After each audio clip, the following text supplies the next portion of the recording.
It is a full circle episode of Love here on TALKn UK with Jackie Chambers, my wonderful co-host, and Lips, Steve Kudlow, the man who started it all with me, joining us today on a full circle completion of love in this episode. We have Graham Oliver joining us from Saxon, T-Rex, and the Oliver Dawson Saxon Project, and his incredible career. I cannot believe that this actually happened. I'm so very, very honored. So many beautiful things came through the work with Steve, and I am so very, very proud. I want to say thank you to the Epic Change NORAD, and I also want to say thank you to all of my supporters from all over the world, my wonderful sponsor, Robert Vines, and all of the Epic Hearts that have joined us on the show over the last quite a few months. We have told epic stories about the COVID pandemic and the ways of coping, and as the industry opens back up, we get to do a lot of great other things on our show. I want to say thank you to all of the fans and supporters and people behind the scenes, because there are many. And I want to say grab a chair, grab a joint, grab a beer, grab a cup of coffee, whatever it is you need to be chill, and join us for a great interview. You won't regret it. I hope you share, like, and support. Spread it around as far as you can, everybody. Your loving pop pixie, Kelly B.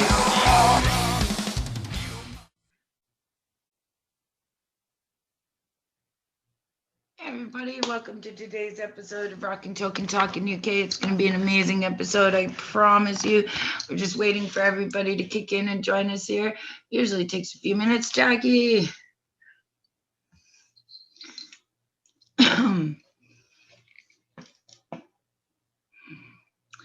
Hello, hello, hello.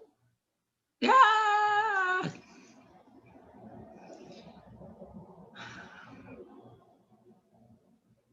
I guess we're waiting for audio. We're going to be waiting for Lips, and we got a very special guest today. I'm so excited.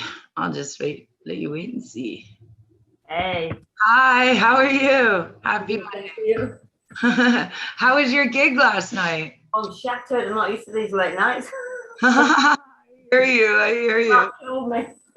Oh, COVID has made us older, I think, a little bit. Uncomfortable. We're so used to going to bed. We can't do anything. We can't go out. So it's like you go to bed at a normal. Well, I get up for meditation anyway, so it's kind of get up early. So I got to bed a little bit early. But now it's like, oh my goodness, that nearly killed me last night. I didn't get to sleep till 2:30 last night. I got to bed. Wow, how many people were there? It's crazy. Oh, Graham's on. It looks like he's made it. I think Lips will be joining us today as well, and Lane, of course. Yeah. We have a new aspect to the show too. We're gonna ask some trivia game questions, play a game, see who wins. They're pretty funny. Oh, good. Yeah. That's what Ben's bringing in today. Hey, Graham, how are you? Hey, Graham, managed it. Can you see me all right? Not yet. We can't see you. Can hear you. So at the bottom of your screen should be a button that says start video. Picture of a camera with a line through it. Got it. There we go. Hey, Graham. Hi, Graham. Welcome. Here comes Lips. Here comes Lips. Oh boy. It usually takes a few minutes for us all to get connected, which is amazing. Thank you so much for joining us today. What an honor. It's my pleasure. Truly. How are you, Graham? I'm fine. Are you? How did your gig go? Oh, it was mental. One gig, I'm half dead after one gig. So I'm so unused to all these late nights now. That was such a late night after all these lockdown nights. Yeah, Jackie played last night. Welcome, Lips. How are you today? I'm good. How's it going? Really well. Very happy. How's it going, Graham? And how are you doing, man? Doing fine, and we meet again. Yeah, we meet again. Wow. When was the last time you guys saw each other? About a year ago. Yeah, about a year ago, yeah. What were you up to? I think it was something with Japan, weren't it? Yeah. Wow. Yeah, I haven't seen you. We haven't been on a gig with you for ages, have we, Graham? It's been a while. All of a sudden, we're playing every gig with you. Now we haven't done one for ages. I know. It's not looking like we'll be doing anything while 2022 ODS. Yeah. Have you not done anything this year, Graham? I did a T-Rex thing because they hired me to play guitar with Timothy Spall in the movie. Oh, yeah. Doing a movie for Netflix. That sounds great fun. It was great when we had to be on set at 8 o'clock in the morning, have a COVID test, and then play the same song over and over again for about 8 hours. Oh, God. No lip sync and no click track. So I'm just hoping that it's going to continuity. It's going to edit together. They'll do it. You know, it's like this tech stuff. This is about as high tech as I get. You Zoom. can just move things I on know. Pro Tools. Amazing. That sounds fun. How did that come about then, Timothy Spalding? Because I did a gig in Germany on my 60th birthday with Andy Fraser, Lordy, and Doro playing a Mark Bolan song. They hired me to play guitar. I'll send you the video. I don't know if you've seen the video. I'll send it you later. Yeah, send it. So these guys who were producing it saw it, and they thought they'd like to use the same lineup. It's the ex-drummer who replaced Bill Legend. Oh, yeah. Brilliant. That sounds great fun. Yeah, it does. Please share it with me as well. I will share it as far as I can across our networks as well. Yeah. This is going to be the first episode of ROCKn TALKn UK that goes up on TV syndication. Very, very He's not proud. from UK. Well, it's incredible. Since I met Lips, it's just been one amazing person after another, starting with Jackie and, leading up to here. I think this is an amazing full circle. Do you remember that quote you said, Lips, when you met Lemmy on the show? What he said to you? Who did I meet? Lemmy, when you met Lemmy and you were talking to him? Trying to find that quote in like 60 hours of video. Oh my gosh, look at that. Say something, Graham. I toured with Lemmy in the 70s, 80s, and 90s. I know. Let's see the picture again. He wanted me to do Foxy Lady on his covers album. Even though he could get better guitar players than me, I'm sure, in LA, like Mitch Perry and all them whiz kids. But he wanted somebody who would play it from the heart with empathy. But it never happened. It would have been great if it happened, but it nearly happened. Well, I think that it's an amazing 6 degrees of separation all across my page, how many people have touched or played with Motorhead, and I think that's really cool. But I guess you don't remember what you said, Lips. It was a fabulous quote. You said you leaned across the table and you were kind of going, oh, you don't know what you've done for metal or for me. Do you remember that now? Oh, yeah. Well, say it again. Lemmy was very humble, Yes. ridiculously so. And to the sense where I'm sitting across the table with him in '83, and I'm going, you have no idea what kind of impact you've had on metal. Everybody is doing what you're doing and copying what what you created. And he just looks at me. In 10 years from now, some other bloke is going to be sitting across the table and say exactly the same thing to you. And you know what? I don't know how many people have sat across from this Zoom chat and thought the very same thing. The last Friday, we had a youngin' on. He was probably, very first video, very first band, and he was so overwhelmed. And, it's really cool. Like, what is it like to influence young people, to have them come up to you and say, you've changed my life or you've inspired me? I mean, it's gotta be amazing. You don't go through life thinking about it. But you do, though. You don't go, oh my God, you know what I've done. You don't think about things like that. No, but when a young person comes up to you and says, you've inspired me to become a musician, I mean, that's gotta be incredible. And there's so many. The girls' school, obviously, because we get a lot of females come up to us and say, because we saw a female band playing, we decided we can do it too. That's a kind of nice compliment, It's not me. It was me because it's a female band, and right.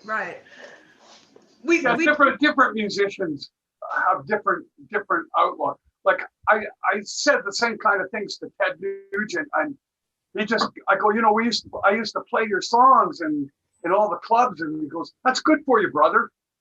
Good for you. Yeah, I know. And it was funny. We actually, you had said something. You were it went all over on another site, like Blabbermouth, I think, picked it up. And then we talked about it. I posted that on Ted Nugent's page. He took it down, reposted it as if he found it. Gave me absolutely no credit at all, because who the freak am I, right? You know, but it was interesting. That was about gun control. Yeah, it was. It was. And all I said is, if I lived the life that he has, where he's lived it, Exactly. I wouldn't feel any different about guns than he does. Yeah. You know, you live under threat, you own a gun. But what the hell? I mean, come on. I spent 2 weeks in West Virginia. There's 300 million guns in America. Yeah. What's one more in my pocket just to make sure I don't get shot? And that's basically the fundamental. And that's what I agree with. When it's out of control like that, what other choices are? You can't go the other way. You can't take everybody's guns away. That's never going to happen. So what's the smartest course of action? Probably to own a gun. When I wrote Wheels of Steel, it were influenced by cat scratch fever. Where that come from? It's very true, though. I mean, I've been in the Bible Belt. I've been all across America, and it is something that they hold dear, and I don't think they'll ever disarm America. And as a Canadian, it was kind of sad. You know, we do have guns here. We do have problems, but not nearly in the capacity.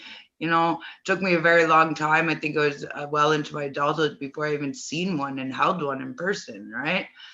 Which made me quite rare in England too, fortunately, for now. Yeah. And then I was telling them that your police don't even have guns. And they're like, what? It's quite rare if you see with a taser, really. It's like, yeah.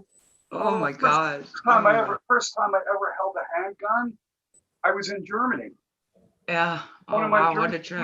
One of the roadies that was working with my band, I went to his house, and he showed me his gun collection. It was the first time I'd ever held a handgun.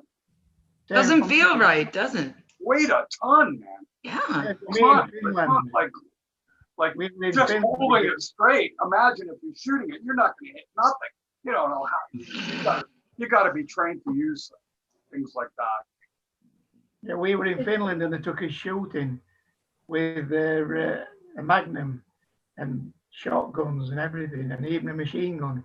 I found it quite scary to actually hold it. I didn't like the feeling of holding a gun. No, when I was in Texas, it was we had Sunday dinner after church and shootout. They brought buckets of bullets. You know what I mean? Like it was just a Sunday thing to do. Babies sitting around with headphones on, you know, and people like it was bizarre, but it was fun. I mean. I wanted a live radio interview, and we got people phoning in, and there was one guy phoned in and said they were going to come to the studio and shoot us, and we had to have the police to escort us out. We were really serious, because at that time they were saying that the records had subliminal messages when we used to say, if you play our records backwards, it says the Lord's Prayer. That used to be That's a lovely stigmatism attached to metal, isn't it? It's all demon music. Oh my gosh, that's awesome. I miss that kind of shock value. There's no shock value left. You know what I mean? Like you could say that now and everybody would be like, nah. You know, you know, how do you come up with shock value or something new and innovative? That's it, isn't it? It's like it's all been done, and you see the news. You become so blasé to what's going on. Like there's a bombing and 100 people are killed. Well, just 100 people killed today. We've become so blasé to it, haven't we now? Because the news we have, and then so oversensitized to the point of banning Dr. Zeus. You know what I mean? The movies are so graphic out of the movies now. It's like in real life. It's like, well, is that it? It's very, very true. That's very, very true. I think it's a fun part of stage presence, though. There's the theatrics, you know, just trying to attain shock value. But I don't know what you'd have to do anymore. I mean, Alice Cooper back in the 70s got banned from Britain for some of the things he did, and it was absolutely nothing. Do you know what I mean? It's like nothing now. It's like, is that it? A snake around his neck, or this and a bit of blood from a baby, a pretend doll. It's like you got banned, and now it's like, really? That's like banned. Yeah, I know. That's so bad. We I mean, once toured with Rush, and no matter what I did in the finale of the show, their big guy called Lurch, who was 7 foot, used to come up and say, "Don't let me see you do that ever again." Every day I'd try something different, and every day I'd get the same reaction. So in the end, we played Florida, and I threw the guitar on the floor, dropped my pants, and pretended to shag the guitar. At that point, he just gave up. He threw his hands up in the air. But you had to do something visual, because when I saw Jimi Hendrix and I was a 14-year-old guy, Wow. the thing I remember most about the show at Sheffield was him throwing the guitar above his head into the orchestra pit. More than the music, that lifted me out of my seat. I went with the guitar. Did it hit anybody? No, it went into the orchestra pit behind him. Oh, into the pit. The thing Okay. is, that image stuck in my mind for years. So I realised then how important it were, stagecraft and visuals and showmanship. Yep. I've heard so many good bands that they sound so great and they just stand there. Like my one buddy, he was amazing, but he didn't move his head, he didn't move his body, he didn't do anything. Shoegazing. Like, wow. Shoegazing. You have to have presence. No. What would you say would be a comparable experience to that? Like that was your first concert that made you want to get involved in the music. Hey, here's Lane. He's always late, man. This guy, always late. Love him, but man, this is a very hard time of day to get musicians on this show at 12 o'clock noon in Canada. Well, you just get on a Monday. On a Monday. I know you guys are later. Hey, brother, how are you? What's going on? You're only a few minutes late. All right. What's going on in Boston? Oh, a lot of rain and nasty weather, but everything's opening up. They asked me a little too early, but no one's asking me. I don't know where the sunshine is today, because we got really bad rain in Britain too. It's just miserable everywhere. It is. It's raining here too. What about really? Is it raining in Toronto, Lips? No, it's sunny. Look, it's sunshine. No, it's just overcast. It's not raining. Overcast. Oh, isn't that neat? It's just cloudy over everybody, all the same. Looks like a London day. Yeah. Well, we were just talking with Graham about actually seeing Jimi Hendrix when he was 14. Wow. Yes, he's got an incredible career. Why don't you? Graham, I think you're relatively the same age as me. I just turned 65 in March. How old are you? 69 last week. Wow. So Good number. A few years apart. Yeah, so you're lucky. I had to sit home while my older brother went to see Hendrix. My first. Oh, no way! First ever concert I went to, my big brother took me to Sheffield City Hall when I was 12 to see the Rolling Stones with Brian Jones. Oh, Brian Jones, oh wow. Yeah, he was sat right underneath me. I was in the balcony. It gives me chills even to think about it. I saw all the girls going mad, and I thought, that's what I want to do. Then I saw Hendrix. How'd that work out for you? Yeah, I saw Hendrix and that completely. Obviously, really well. I never looked back, right, Graham?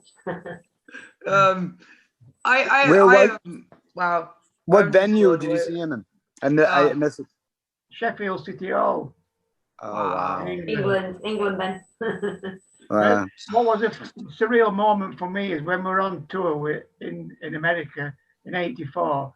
I was invited to Jimmy's dad's house, and I met his grandmother, who was 101 at the time. And I met Al, and we had spent the afternoon together. And he told me all about Jimmy's school days, how he used to play the broom. And I asked Al if he still played the spoons, because Al used to say the only thing he played the spoons. He says, "No, son, I eat soup with them now." You could write a book, Graham. Why haven't you written a book about this? Yeah, no kidding. Yeah. Kidding. Tell the stories. Yeah. Right. But talking about influences, before we digress a bit, one of the funniest things about influences, Metallica was this played with us at the second ever show they ever did. And we were looking to West Coast for inspiration, not Barnsley. You know. Every time they play England, they invite us to the show. And this time I was at Sheffield Arena. And before Metallica came on stage, they played Heavy Metal Thunder, the Saxon classic, which is my guitar solo in that. And they were all young kids sat around me because we had really good seats. And I want to say, this is me playing. I thought, now these kids are going to, this old man's crazy, you know. So I kept my mouth shut, enjoyed the moment.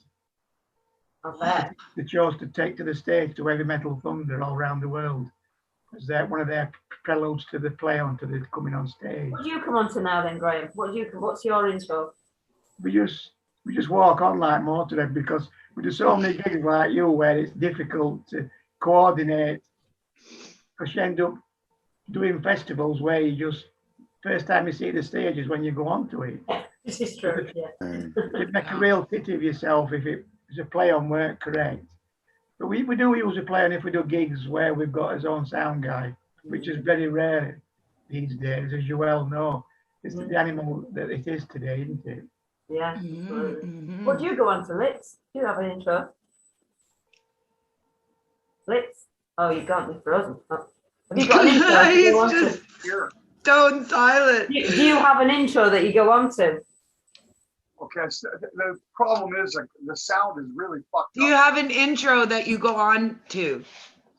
No, we just generally, but we just begin, and what happens is I go into the audience before the show starts, and I start the show out there. Oh, awesome. Crowd interaction. That's really cool. Yeah, so that people aren't expecting, everybody's expecting the lights on the stage to go on, and when they do, I'm in the audience. That's awesome. That's awesome. So it has a grounding, like sort of a grounding effect in the sense that you're starting off the show, I'm one of you guys. Right. Rather than I'm on a stage and you're looking up to me. No, I'm one of you guys. And then I'm going to go to the stage. It sort of has a sort of a down to earth sort of feeling that it's not necessarily a concert as much as it's just a party and having fun together. Right. And it makes the audience feel like you're a part of it and that, you know, you're like real in a sense, right? I mean, I'm sure there are people who would be afraid to do crowd interaction. You know, the crowd might actually go nuts and jump on you and attack you or something. But I've never had an issue. No.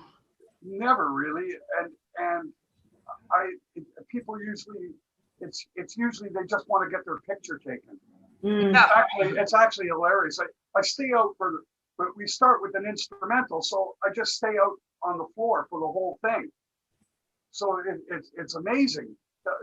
Some of the most amazing situations are like we played in San Francisco with Y&T, which was unfucking believable at the Fillmore, and I'm standing in the middle of the Fillmore in front of the PA system. I have never heard my guitar that loud in my life, man.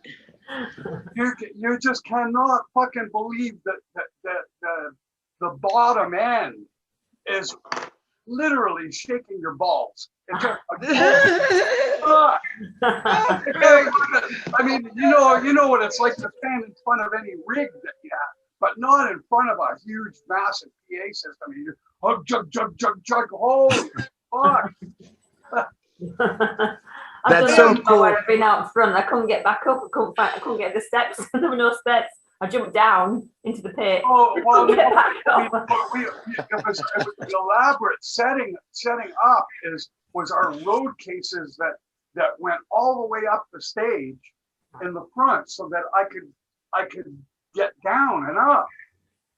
That was the whole thing about it. I'm just looking. I should have thought that through before I did it. You couldn't go but backstage and walk all the way around because it wasn't really connected to the room. So no one could enter from the room to the stages. So the only way off is off the front. So we used our drum cases, my Fender twin cases, and stacked them all up so that I could get down. And then my roadie waiting for me at the bottom just to make sure that everything is okay. But that was about it. So, Have you ever had a situation where anybody messed with the tuning of the guitar by accident? Oh, Or no, no. Oh, but I have a locking nut, so it doesn't affect it. But in the old days, yeah. Oh yeah, it's like they go for a twist. can you imagine that? Yeah, Paul. In the early days, you know, when you used to wear the leather stuff on your arms with all the studs. Well, I'm out on the floor. It was before the wireless, and some guy grabbed my guitar cord and started pulling on the guitar cord towards the amp. And I'm watching my rig going like this. I go over, and it's a Fender twin sitting on top of a dual Showman bottom. So it's approximately 5.5 feet tall. So it's gonna come down, right? Wow. I take the side of my wrist and just give the guy one club in the side of the and you let go of the cord. Oh man, we have another funny story, I think. But you know, I do want to get Lane. Can you ask the trivia question for today? All right. Okay. I have a couple of I have a couple of interesting ones, and that's why it was kind of late because I was sort of going through this. But aside from this one, that just kind of like blows my mind. Now, if you go into a New York subway station, okay, I love the subway. now 15% of what you're breathing, okay, it's either Urine. A, fecal matter. Yeah, that's 15%, definitely, okay. definitely. B is body odor, like physical body odor. Okay. C is dead skin cells. Ooh, yeah. And D is gas fumes from the trains. Ooh. 15% of what you're breathing. Body odor. What was the third one? What was C? Dead skin cells. Dead skin cells. And the last one? Fumes, gasoline fumes. Are you Googling there, Kelly? I'm going with A. A? Yes, I think body odor. Yeah, I'd say A. Right on this. Gasoline fumes. Gasoline. Wow. Gasoline fumes. And Jackie? I'll go body odor. Just for difference. Body odor. Now, may keep you guys going back to New York soon, but you're actually breathing in 15% of dead skin cells. Oh, that's so in the New York subway system. So every time you breathe in, 15% of what goes into your lungs is other people's. Lovely. Here's a fun fact about body odor. If you've ever met a hippie or somebody who's very, very, very smelly, right? That like rancid over, that is not the body odor anymore. That's actually the fecal matter from the bacteria accumulating. And after I learned that fun fact, because I was a tattoo artist. There's got to be a lot of that down there, sweating. Oh yeah, I was a tattoo artist. I had to learn about airborne contaminants and all that kind of fun stuff. I was just like, that one stuck with me, man. That one really did. It's the same in Britain, them on tubes, obviously, so. Yeah, okay. So do you have another one? I do. Okay, this is I got one more for the moment, and this one is how deadly sex can be for men. Now, which one is the most common killer of men during sex? Is it old age, like over 50? Is it, and which isn't really old age? I should just go back there a minute because just in a few years I'm gonna be so it's I know, right? 50, Left foot, right foot, right in the mouth. Out of my mouth and continue. Okay, so is it a young 50 or over? Is it stress? Is it cheating on their wives? Oh no. Or would it be what's the last one? Oh, health issues like diseases or something. So Stress, I think. stress. Yeah. Okay. I would imagine you could have a heart attack. Well, it could be any of those three. I've obviously done it. That would be health issues, wouldn't it? Maybe. Yeah, it would, yeah. Yeah, I guess. Hmm. Yeah, I Well, would say what's that. your guess? I'm going with health issues. Well, Yeah. ironically, I'm gonna I'm say sorry, 3. Kelly, I'm gonna say 3. which was There's a lot of crazy people out there that are jealous. Come on now. okay. Okay. The fact of the matter is the majority, the one number one most dangerous killer for men for sex is when they're cheating on their wives. I knew it. I knew it. But that is stress. Technically, that is stress. That is stress. That You is. would Yeah, I do was my- thinking that. Yeah. Yeah, it could be. So It'd be a everybody terrible was health kind of issue right. when the wife did find out, because the wife would kill him. Exactly right. Aw. I don't know anything about that. Yeah, of course. Oh, No. All well, I've never right. been married, so I've never had a wife. There we go. Aw. So I'm exempt from that whole situation. That was fun. Thank you for that. That was great, you guys. It has been a crazy episode. I don't know if I've gotten the warning yet, but we will very, very soon. I wanted to ask you guys what your plans were for the immediate future, Graham, like what you're doing, I guess, when your next performance will be. Well, everything that we had planned, we had a second visit to Tokyo planned, and Spain. It's all been put back to 2022. So everything that was major has been rebooked for 2022, hopefully. It's like Roger Waters from Pink Floyd said, a lot of people have played the last concert without even knowing it, which is a true statement. Right? It's really. I know. And I don't think fans are ever going to miss another concert. I posted recently what Canada has to offer in 2022, and man, does it blow.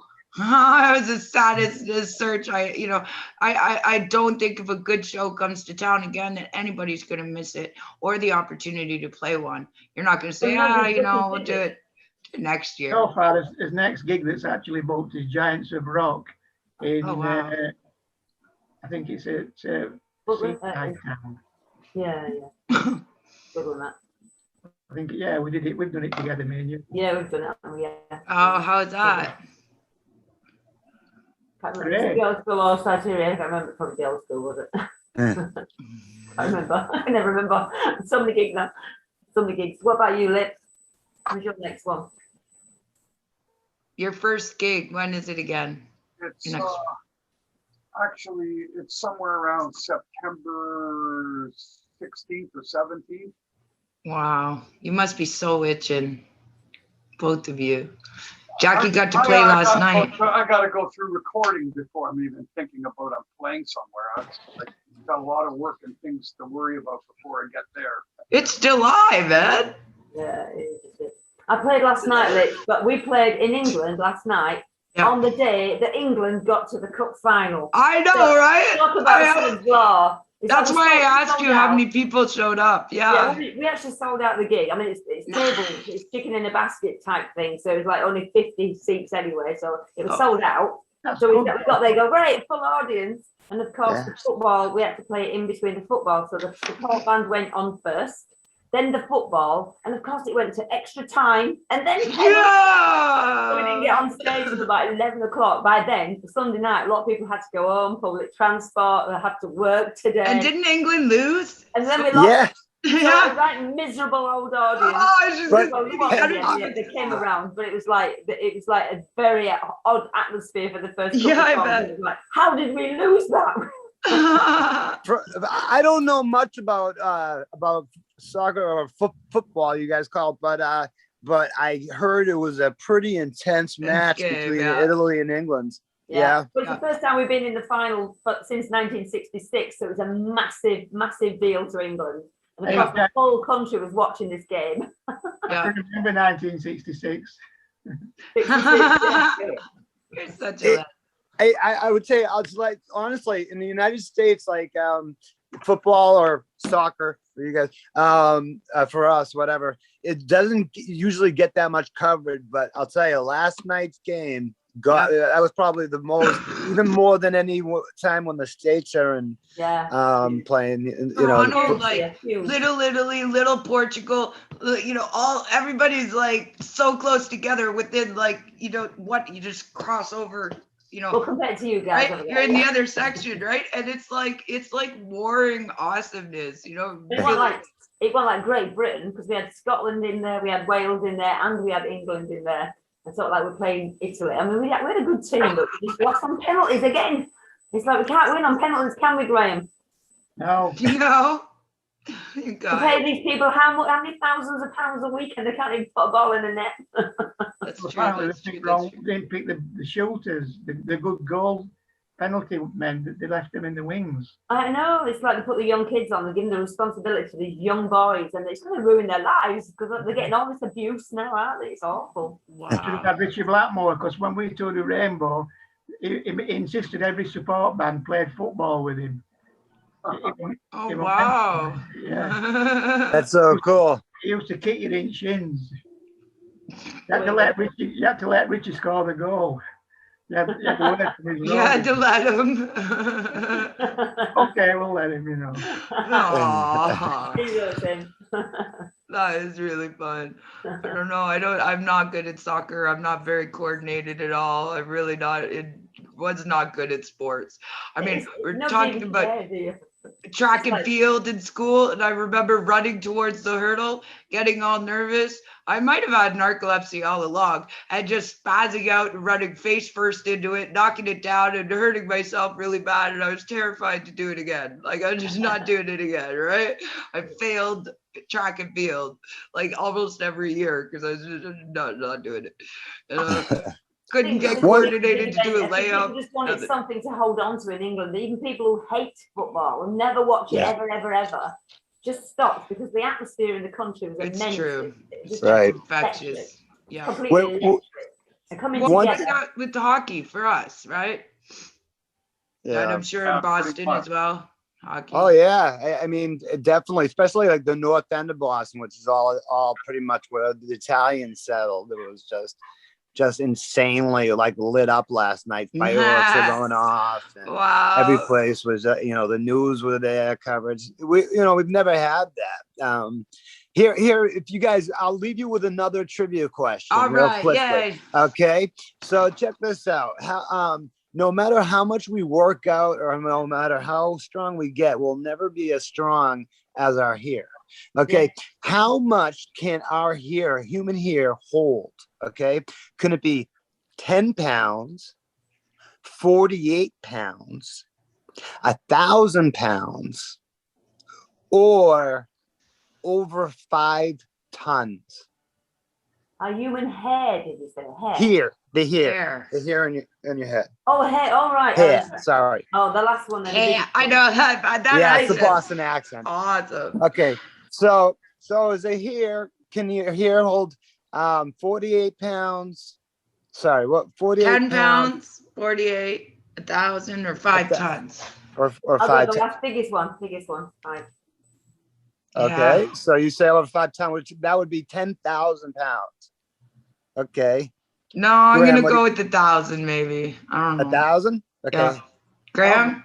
I'll go with 1,000. I've seen Indian fakies hanging by their hair. Yeah. So that's a full body weight. Mm-hmm. Lips. What are you saying? 1,000. 1,000.